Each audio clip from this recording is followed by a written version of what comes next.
Hey everyone, I want to tell you about Cozy Earth. It's the world's softest sheets. They keep you cool, dry, and comfy all night long. They're moisture wicking, breathable, and they even get softer with every wash. They have PJ sets. Who can't get behind PJ sets? Valentine's is coming up. Get your wife a pajama set. It's Oprah approved. They have free shipping on orders over $50 and a 100-night sleep trial on those bedding sets and a 10-year warranty. And right now, our listeners get to save 40% off using our code INFOGO at CozyEarth.com. Find the link in the show notes. Luxury, comfort, and cool sleep await you at CozyEarth.com.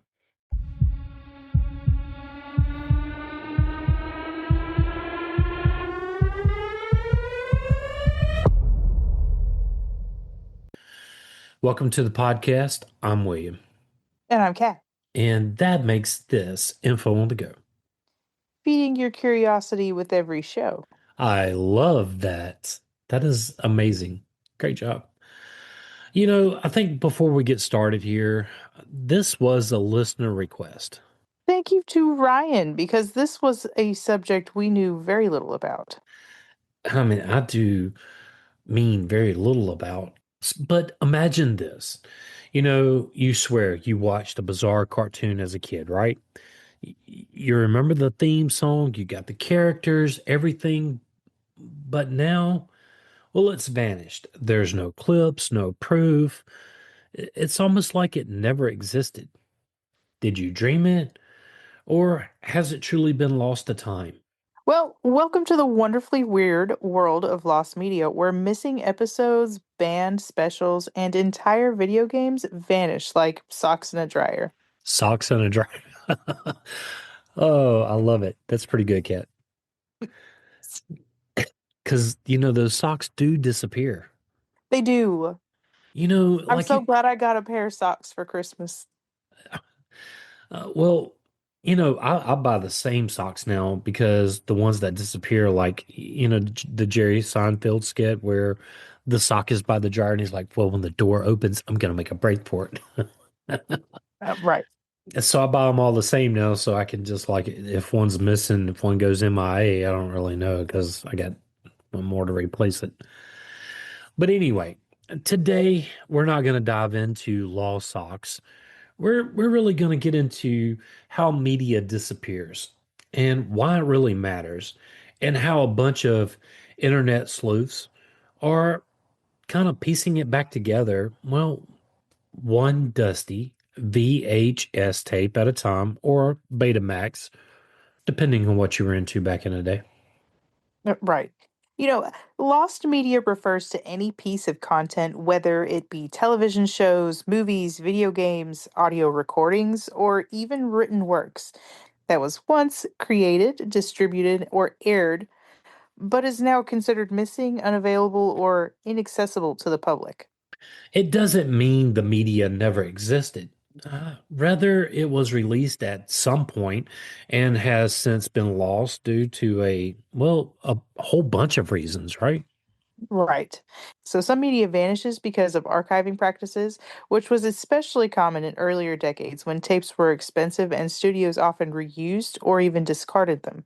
Yeah, like Johnny Carson, the first episodes, they're lost forever because the studio decided to tape over them instead of archiving them. That's sad. Yeah, and I love Johnny Carson, especially the early stuff. He was great. And Ed McMahon, it's probably a little before your time, maybe. But Probably, but that's still sad yeah, I because mean, now I'll never know. there was nothing like being able to set up at 11 o'clock to watch Johnny Carson and Ed McMahon. Anyway, I digress. You know, And then there's other victims of legal issues such as copyright disputes or licensing problems that prevent, you know, redistribution, or maybe they led to intentional destruction. There's also technological obsolescence, which is another culprit, where content stored on outdated formats like Betamax, floppy disks, or obscure digital platforms can become inaccessible as devices and software to play them fade into history. Yeah, Could you imagine trying to find a floppy disk drive today? Heck no. I, Betamax might I not don't be the. want to. Do you remember the floppy disk? Yes, I have had to use floppy disks. Okay, I'm in such a strange generation of time. Betamax? Nope, not quite that one. Okay. If you showed it to me though, I'd probably know what you're talking about. I just probably was never allowed to touch it at that age. You know what I mean? Yeah, well, Betamax, it was either Betamax or VHS. It really depended on what you had. Betamax, you know what? Let's add Betamax to the shopping list. Okay, I was gonna say I know a VHS tape now. Like Yeah. All I right. loved those things. I had my own tape, like my own TV with a little VHS player and a Yeah. VHS rewind machine. Then you could put a little tape over that little divot in the back of the VHS and record over it. Anyway, we'll get into all of that in another episode somewhere, but sometimes media is, well, it's simply lost due to accidents, fires, floods, or warehouse purges, like the infamous BBC tape wiping, or in 2008, the Universal Studios vault fire. Dang. Yeah. One of the most sobering reasons that the media disappears isn't censorship or corporate neglect. It's chemistry. Yeah, physical media, no matter how carefully stored, well, it's inherently fragile. Magnetic tapes, nitrate film, and early digital formats were never built to last forever, and their deterioration is a ticking clock for archivists and collectors alike. So, magnetic tape used in formats like VHS, Betamax, U-matic, and audio cassettes is particularly vulnerable. These tapes rely on magnetic coating, often iron oxide or chromium dioxide bonded to a plastic base. And over time, the binder that holds them, coating them together, breaks down, especially in humid or warm environments. This leads to sticky shed syndrome, where the tape becomes gummy and unplayable, or oxide shedding, where the magnetic layer flakes off entirely. Wow. I used to have those little cassette tapes that would do that. I never knew that's what that was. That's so sad. Yeah, I mean, it would be like you would have to go to the store and buy a whole new cassette or something. Mm-hmm. I, Um, mm. Eight tracks were the worst. I lost you. No, I know what you're talking. Well, I know what you're talking about, but I never had one. Okay. All right, fair enough. So even under the most ideal conditions, right? Magnetic tapes, well, they can begin to degrade within 10 to 30 years. And if you've had a stockpile of these, you know exactly what we're talking about. Sorry, I'm thinking about. I'm scared to play the VHSs that I have. I have a VCR like DVD combo thing that I got with my house, and now I'm scared to play the VHSs that I got from my grandma. You're gonna be fine. In any case, compounding the issue is the obsolescence of playback equipment. Many formats can no longer be read simply because the machines to play them no longer exist. Absolutely. Like the floppy disk, the eight tracks. Well, then there's the nitrate film. This was the dominant motion picture format from the 1890s all the way to the 1950s. While prized for its image quality, nitrate is chemically unstable and notoriously dangerous.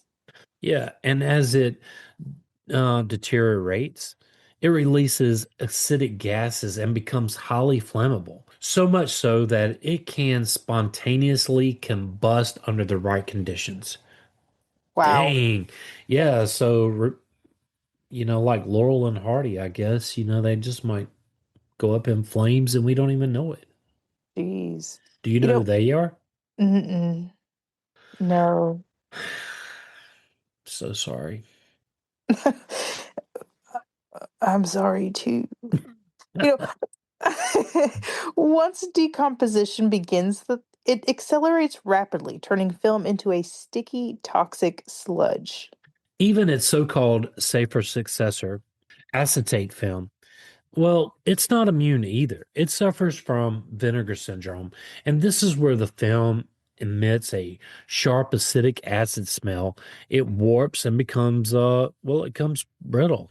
Could you imagine picking up something and it just kind of like disintegrates in your hand? I would cry. Yeah. Especially if it's the movie that you love or the music that you love, like it would be gone, right? This is not helping my whole like wanting to play these for my kid, like showing them how I used to watch movies at their age. You know what I mean? Yeah. This is not, I'm scared to open them now. Well, we're gonna get into some more of how it's saved, maybe later. Maybe I'll just stick with Finding Nemo. That's the most recent one. So, Well, that's a good movie, Dory. yeah, Oh yeah, my gosh, yeah. this is a good movie. In any case, early digital formats aren't exempt either. Optical discs like CDRs and DVD-Rs can suffer from disc rot, where the reflective layer corrodes, making data unreadable. Ugh, this is also very sad because I have witnessed this. Yeah, me too. Hard drives and flash storage degrade with time and use, and proprietary file formats can become inaccessible as the software becomes obsolete after a while. Digital media may seem permanent, but without active migration and preservation, it can vanish just as easily as analog. But this is why archivists stress the urgency of digitization and redundancy. Preserving media isn't just about saving the content, it's about rescuing it from the physical decay built into its very materials. So every lost tape or film reel is a reminder that memory, well, once recorded, it still needs to be protected. And in other cases, certain works had such limited distribution or were made for such niche audiences that no known copies survive today. And here are a few examples of what the cat is talking about. There is the 1960s episode of Doctor Who that were wiped by the BBC and only partially recovered decades later. Dang. Man, I used to love some Doctor Who back in the day. I wasn't born in the 60s, but yeah. He's been around for a while, or she, whoever, the doctor's been around for a while. There's also the mysterious Nickelodeon film Crybaby Lane was once considered a dark urban legend until a VHS copy resurfaced online. Then there's the silent horror classic, London After Midnight. And this was around 1927, starring Lon Chaney, entirely lost with only stills and scripts remaining. Even in the video game world, titles like Atari's Sword Quest Airworld or Nintendo's canceled EarthBound 64 have taken on legendary, almost mythical status. Earthbound 64. Hmm.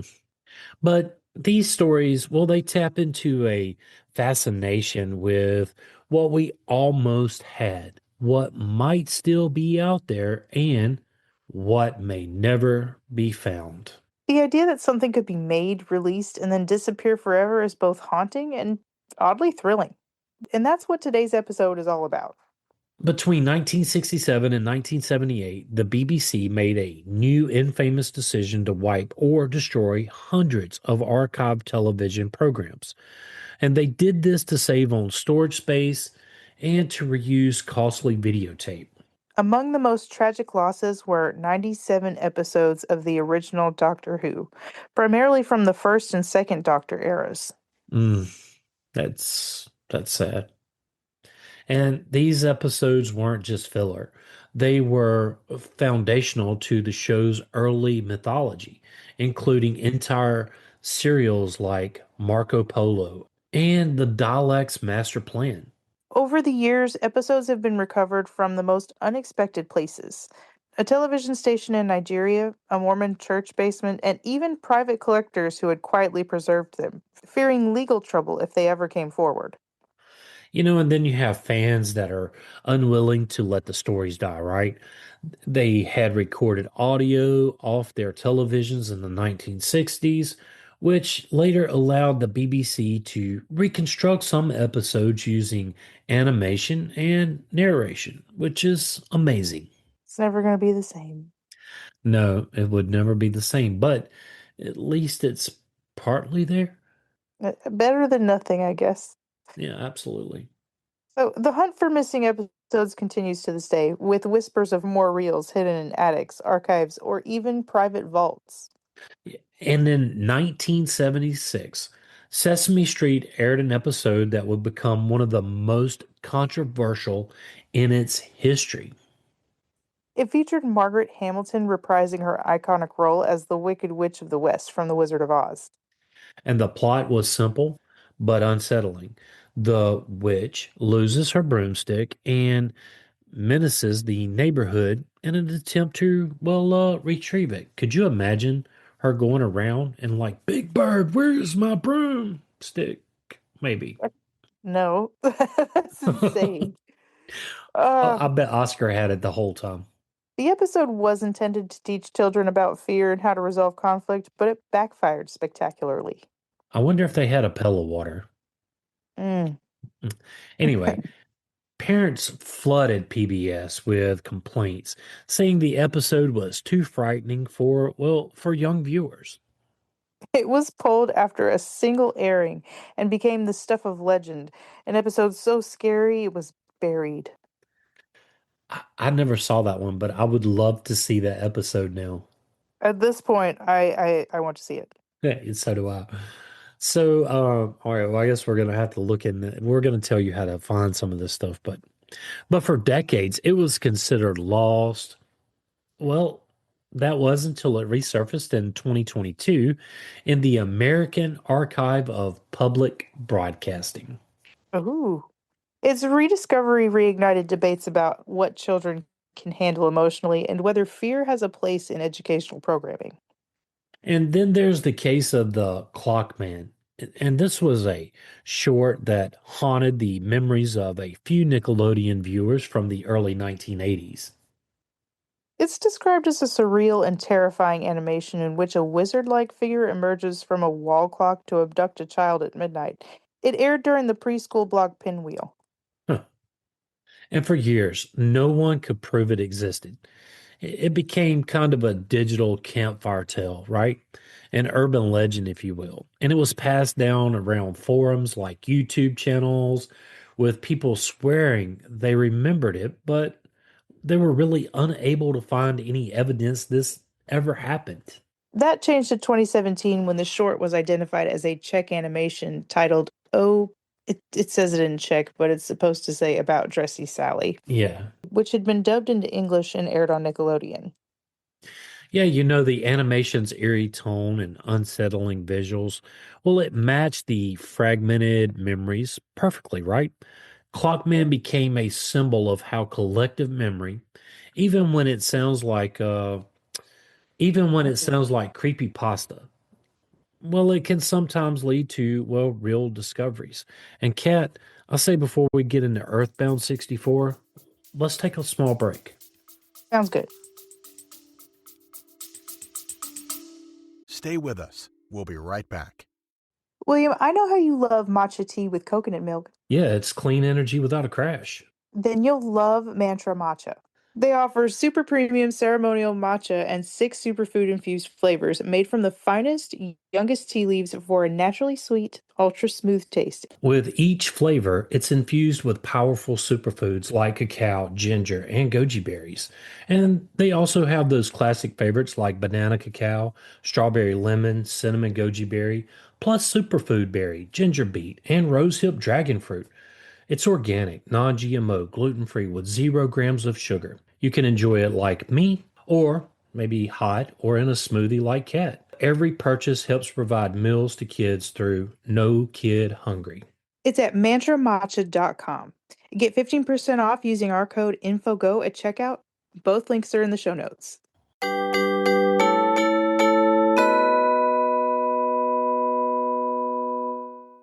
Hey, everybody, we want to tell you about strong coffee. You know, every morning it starts with a choice. You can settle for just coffee, or you can rise up with strong coffee. And it's the world's strongest cup of joe. You know, strong isn't just a drink, it's a movement. It stands for striving to reach our natural greatness. It's born from one simple need to be better.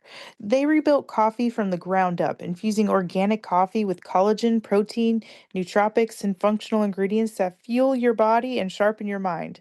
No crash, no compromises, just clean energy, focus, and flavor that fires you up. Yeah, so whether you're chasing kids, chasing goals, or chasing greatness, don't just do it with coffee, do it with strong coffee. And our listeners can save 20% off just by using our code INFOGO at checkout.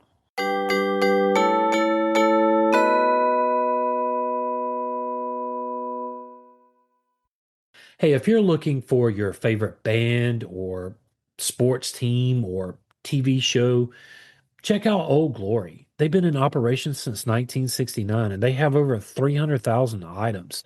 They have from the Beatles all the way to Metallica, NFL, NBA. It really doesn't matter what you're looking for. They have tees, hoodies, hats, gifts, everything a true fan could ever want.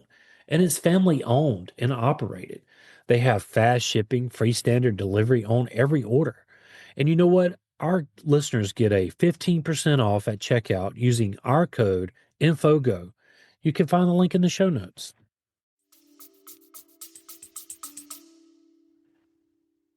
Now that we're back, finally we come to the EarthBound 64, one of Nintendo's most mysterious and mourned cancellations. Yeah, it was originally developed for the Nintendo 64, and its ill-fated 64 DD add-on. The game was meant to be a 3D sequel to the beloved cult classic EarthBound. It was ambitious, quirky, and deeply anticipated with a playable demo shown at Space World 1999. But despite being more than halfway complete, the project was canceled in 2000 due to technical limitations and shifting priorities within within try to say within Nintendo all at one time. Within Nintendo, Yeah, priorities within side of Nintendo, well, they kind of started to shift around this time.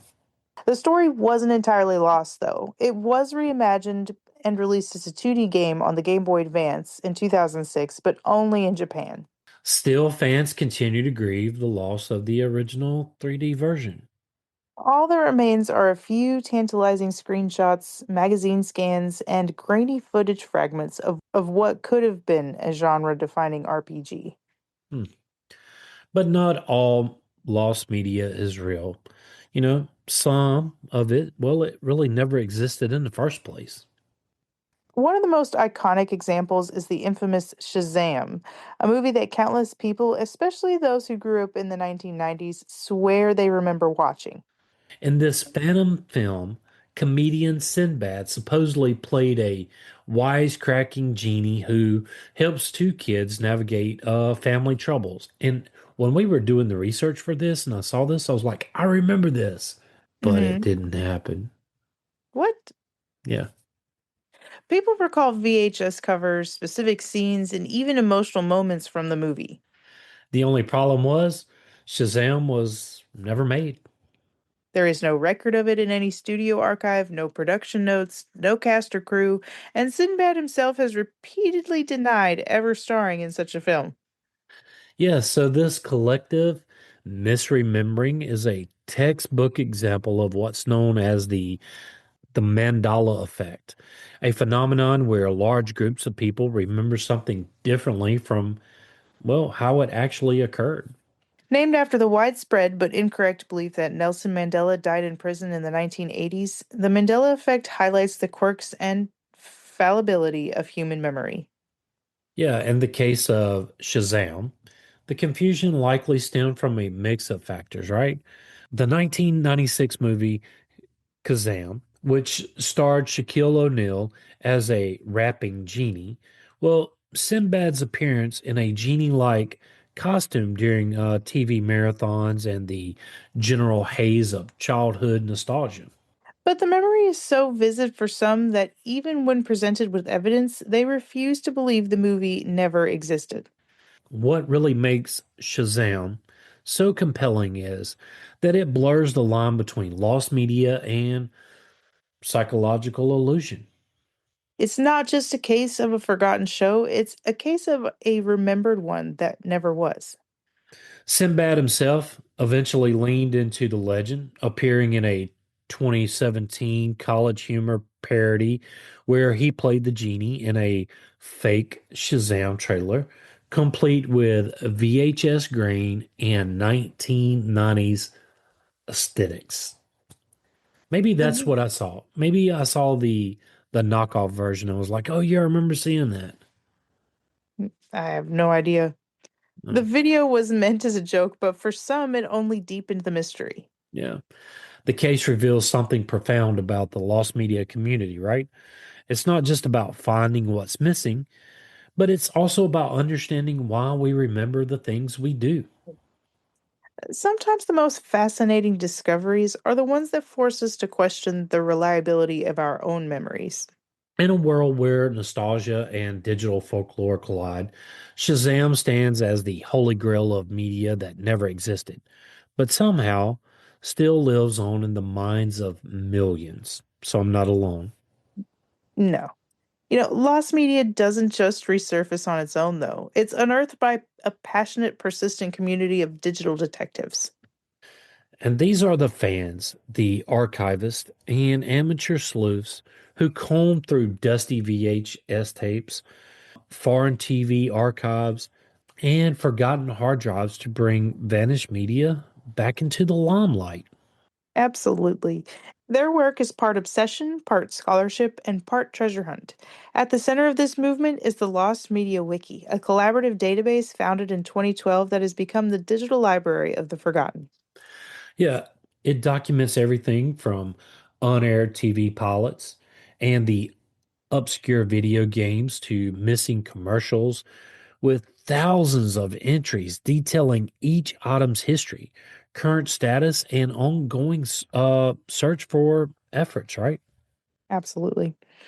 The community behind it is highly active, coordinating searches and celebrating discoveries through forums and Discord servers. And many high profile recoveries, like the once mythical Clockman short, well, it was first tracked and verified through this very wiki we're talking about. Another major hub for media sleuthing is Reddit's r/lost media, a sprawling subreddit where theories are tested, memories are compared, and long lost footage occasionally reemerges. So, with over 500,000 members, it's a chaotic but fruitful space where users have helped identify obscure commercials, recover foreign dubs of cartoons, and even track down those lost music tracks. It's also a place where false memories are often debunked, turning urban legends into verified media or exposing themselves as hoaxes. For those focused on video games, Hidden Palace serves as a digital vault. The nonprofit project is dedicated to preserving prototypes, betas, and unreleased titles, and it has recovered hundreds of rare builds, including early versions of Sonic, Crash Bandicoot, and EarthBound 64. Bandicoot. What were you even trying to say? I don't even know, but I've never heard of Crash Bandicoot. I don't know. What is that? Dang. Have you ever It's heard a of it? yes. It's a game kind of. It was around the same time as Sonic on the Oh, okay. Nintendo. Sonic was Sega, right? I mean, I think I don't know. I remember having a Sonic game somewhere. Yeah, but I thought it was Sega. Anyway, it doesn't matter. Mario was Nintendo and Sonic was Sega. Yeah. Yeah, Sega. So that would be like Atari, right? Uh, no, no, No, Sega. we did have a Sega. Sorry. I'm trying to remember. Yeah, Atari would have been like little pixels. Oh, yep, yep, yep. Nope. Stick thing. Yep. Yeah, yeah. Because I remember when we got the first Atari. Hmm. Yeah. In any case, their Project Deluge initiative alone has released thousands of development builds from consoles like the PlayStation 2, Dreamcast, and Xbox, often sourced from anonymous donations, old developer kits, or forgotten press discs. Hmm. Then there's the Internet Archive, right? And this is a massive nonprofit library that functions as a digital time capsule. It hosts everything from old websites and VHS strips to obscure TV broadcasts, offering a legal and accessible way for lost media hunters to preserve and share rediscovered content. And then fans have uploaded entire playlists of lost commercials, banned cartoons, and unaired pilots, while the archive also safeguards backups of the Lost Media Wiki and other preservation projects, ensuring they don't become well, lost themselves. This entire grassroots effort is often referred to as media archaeology, a term borrowed from academia but redefined by fans. Media archaeology. I love that. Hmm. Yeah, because it involves piecing together clues from old TV guides, forum post VHS labels, and even international broadcast logs. So basically, instead of digging in the dirt, they're digging through the internet.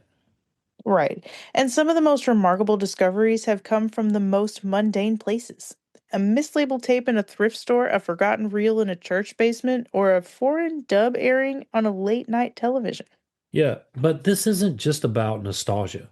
It's about preserving cultural memory, challenging corporate neglect, and celebrating the fragments of media history that might well otherwise be lost forever. So, lost media isn't just about missing cartoons or forgotten video games. It's about the stories we tell, the memories we carry, and the culture, the fingerprints, if you will, that, well, we risk erasing. At its core, the fascination with lost media is a form of cultural preservation. Just as archaeologists unearth pottery shards to understand ancient civilizations, media archaeologists, many of them fans and hobbyists, recover old broadcasts, commercials, and games to piece together the emotional and artistic landscape of the recent past. These fragments of media, whether a banned PSA or a scrap TV pilot, are a time capsule. I'm gonna have to go check out some of this banned media. Hmm. They reflect the values, fears, and aesthetic of their era. Preserving them, well, it really helps us understand how culture evolves and what gets left behind. But the pull of lost media is also deeply personal. For many, it's about reconnecting with childhood memories that feel, well, that they're just out of reach. A grainy VHS recording of a long forgotten cartoon, or even a jingle from a cereal commercial that can trigger a flood of emotions. Psychologists call this reflective nostalgia, a longing not just for the media itself, but for the feelings and moments it represented. Fans often describe the rediscovery of lost media as a kind of emotional reunion, like finding a piece of themselves they didn't realize was missing. So these moments offer comfort, continuity, and even healing, especially in times of uncertainty. Yet there's a growing urgency behind this nostalgia. Yeah, in the digital age, we assume everything is archived, but you know, that's really a dangerous illusion. Streaming platforms, cloud storage, and digital storefronts have made media more accessible, but also more fragile. When a licensing deal ends or a platform shutters, entire libraries can vanish overnight. Shows like Westworld and Willow were removed from major platforms not because of controversy, but because they were deemed financially inconvenient. Wow, Willow, do you remember that? I know what Willow is. Yeah. So even games and films that people purchase digitally, well, they have been revoked, revealing that what we think of as ownership is often just a temporary license. And this phenomenon, sometimes called the digital memory hole, poses a serious threat to our cultural record. Unlike physical media, which can survive in attics, thrift stores, digital content, well, it can disappear without a trace. As more media is born digital and never released in physical form, the risk of permanent loss grows. And then you have cyber attacks on archives, platform shutdowns, and the shifting corporate priorities all contribute to landscape where today's media, well, it could very well become tomorrow's mystery. And that's why the work of lost media communities is so vital. Yeah, they're not just indulging in nostalgia. They're preserving history. Whether it's a fan who finds a missing Nickelodeon bumper in a box of old tapes, or a researcher who uncovers a banned cartoon in a foreign TV archive, each discovery is a small act of resistance against cultural amnesia. Yeah. In a world where media is increasingly disposable, these efforts remind us that every frame, every soundbite, every strange little show someone once loved, well, it really deserves a chance to be remembered. If you want to join the hunt for lost media, you don't need to be a professional archivist or a tech wizard to make a difference in the world of lost media. In fact, many of the most exciting rediscoveries have come from everyday people, fans, collectors, and curious minds who stumble upon something forgotten or took the time to dig a little deeper.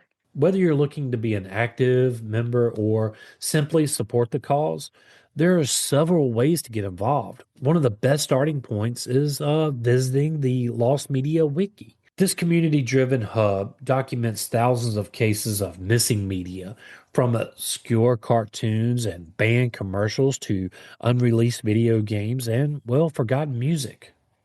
You can browse entries, join discussions, or even contribute your own research.